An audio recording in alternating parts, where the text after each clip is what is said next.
The people who operate the Fukushima Daiichi nuclear plant have apologized for failing to report the radiation exposure of their employees. The revelation raises questions over the safety of 20,000 people who have worked or are currently employed at the crippled plant. Utilities in Japan are legally obliged to measure workers' individual radiation dosages and keep them under certain limits. Power companies submit the data every year to a national database. But representatives of Tokyo Electric Power Company say they have filed no radiation figures for people who have worked at Fukushima Daiichi since the nuclear meltdown of March 2011. TEPCO officials say it took time to transfer the data into electronic form because for some time after the accident, workers recorded their radiation doses on paper. The officials say they will submit the data by the end of next month. Officials at Japan's nuclear regulatory body have released new evacuation guidelines for any future nuclear power plant disaster. The announcement is about 1 month behind schedule.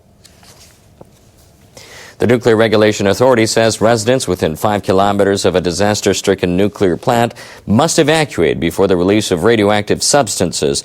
Iodine tablets will be distributed to households within 5 kilometers of a nuclear plant. Iodine helps prevent the thyroid gland from absorbing radioactivity. Residents within a 5 to 30 kilometer radius will be asked to evacuate if radiation levels reach 500 microsieverts per hour. The new guidelines replace measures set in October last year.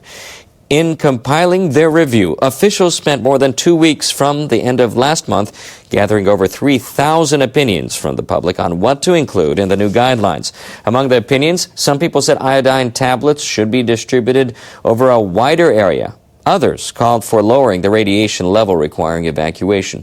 However, almost none of these views are reflected in the guidelines. NRA officials say they drew up the new rules based on lessons from the March 11th disaster in 2011. Now the guidelines are set. Local governments within 30 kilometers of a nuclear plant must review by March 18th their own disaster preparedness programs. But due to the NRA's delay, many have yet to decide on evacuation methods and locations.